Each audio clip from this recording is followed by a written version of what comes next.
It's Laura Eubanks of Design for Serenity with your grand reveal in Sunset Cliffs. And so, mystery solved, we went with the chamois beige top dressing rock, which is, I'm not sure how this is going to translate in video form, but it's got some almost charcoal gray chunks of something fabulous in it, and then just some like pearlite-y, whitey stuff and some beige stuff, and it's just so cool. This is the first time I've ever used this rock, and I am loving it. So that's our top dressing choice. One of you mentioned in the comments that you felt like the Myrtillo cactus crest was set a little too far back in the pot rock, and upon closer examination you were right. So I moved the cactus a little further forward so it could be viewed better. And also, you're catching a lot of shadows on the video. You really can see it, huh, Han? Yeah, for sure. Yeah, you totally see it. And then I also, once we got the chamois beige down, I extended the fiberglass out to spill a little bit. And this Looks it's beautiful. just everything, isn't it? It's so great. So we also had some small pieces of flagstone left over. And I have to give the Coral Reef client in University City, Michael Gritzner, props for giving me the idea to use these kind of like the way I use boulders. So what I'm going to do with the leftover pieces is stage them in the garden, like so, just to add additional visual interest. I'm loving it. And you know, we got all of the micro irrigation wrapped through all the tapestries, and we got all the lines buried, and now we're putting down the top dressing rock. This is represents about 2.5 yards of top dressing rock, and this is about 500 to 650 square feet, I would say, of planting space, if that helps you at all. What my job is now is to go through very, very carefully and look up under skirts, make sure that the top dressing rock is right up as far as it can go against the trunk of the plants. Couple other comments, you guys. You beat me up about the Roundup. I don't want you to think that I broadcast Roundup or I spray it arbitrarily everywhere I go. In this case, I've got an 80-year-old client, and I wanted to just be able to come in the early morning before the breeze picked up and just run it along the very edges of the perimeter and between the flagstones before the top dressing rock went down, just as a kind of an added layer of protection against a surgence of weeds. I don't want her out here pulling weeds. So that was the reason for that.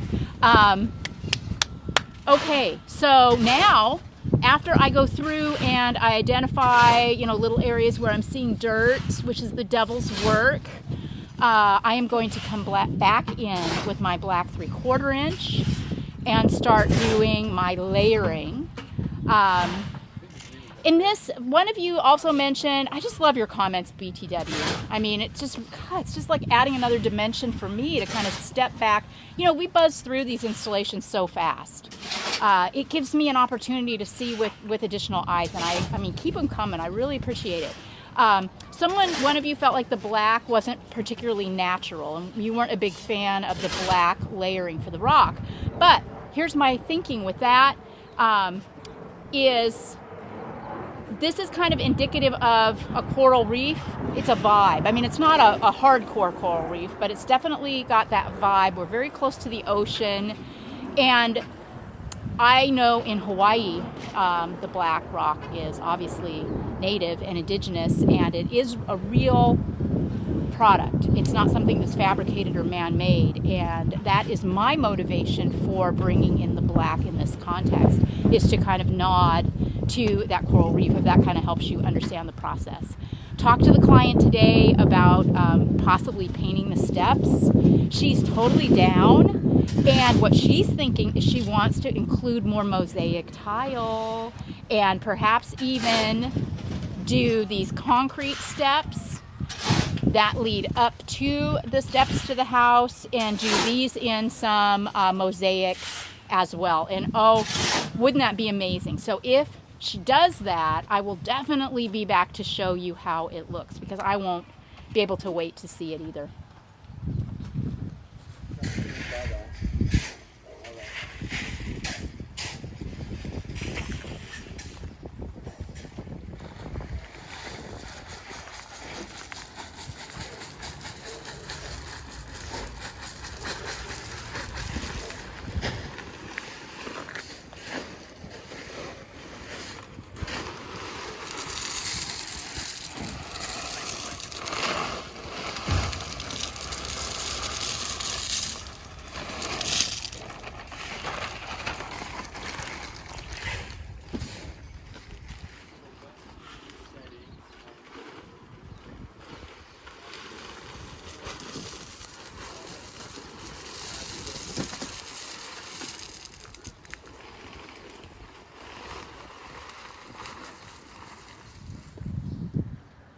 Right? We did it. We did it again. I'll have Hannah post a before picture for you all to jog your memories of what this looked like. And of course we will be back as it evolves, as the garden grows, and as Elaine does some tweaks to her hardscape. This was just such an amazingly fun install. Elaine gave me completely free rein to do my thing, and that's when you're all gonna get my best, is when you trust me to do it. And she didn't have any restrictions, because this is an elevated bed. There are no pets that are going to be out here. There are no kids that are going to be out here. You know, everyone is safe from the sidewalk level, so I was able to really do what I wanted. There was no HOA, so I could really do what I want, and I did. So she is going to paint the trellis back here. We suggested maybe orange, to pick up the orange in the talavera and the orange in the tiles. And, you know, I just tried to really channel my inner Elaine. She is very eclectic, loves color, loves plants with lots of texture, and we sure gave her that, didn't we? Special thanks to Waterwise Botanicals, to Oasis Water Efficient Gardens, to Caesar at Sun Valley, and to Robert at Planter Paradise for making all of this happen, along with KRC Rock and Southwest Boulder and Stone. Good grief. And Home Depot, if we're just giving shout outs. Pretty much everybody contributed to the success of this installation. I did want to ask a question of our newest staffer. I want you to get to know Luke a little bit. You've been seeing him on the last couple of jobs, and thought it might be fun for you to get to know Luke. Come on up, Luke. And he's been on this installation from day one. What do you think? What do you love? I love how it all comes together, like at the end, and it's pretty cool. It's legit. It is legit, all right. You had said that he said that he liked Poway, but this one he liked even more. What was it about this one that appealed to you specifically? Like, there's a lot of new ones that I haven't seen before that I saw, and then the color, like the flow, everything.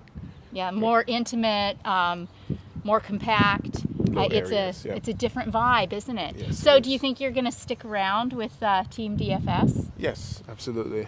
We would very much like that, right? We're going to start a GoFundMe for Luke. Oh. No, I'm kidding. He doesn't need a GoFundMe. But be sure and give him a shout out in the comments. Let him know how much you've enjoyed getting to see him and ask questions too. You want to give us a little turn there, buddy? Let people really see what they're commenting on.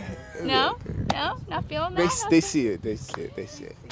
We have so much fun. Welcome to Team DFS, Luke. We sure love you and are so glad you're here. And this rowdy bunch down here, thank you guys so much for making this happen again. We sure couldn't do it.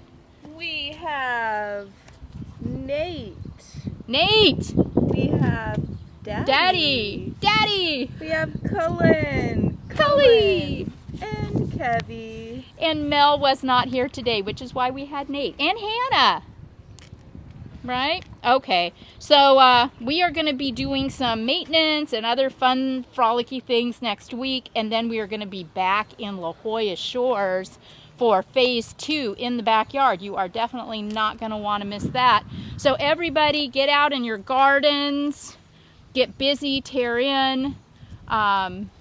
Remember that you don't learn anything when you're getting it right. It's only when we make mistakes that we learn, so embrace them. And this has been Laura Eubanks reporting for Team DFS and Sunset Cliffs with your grand reveal and your succulent tip of the day. Bye, guys.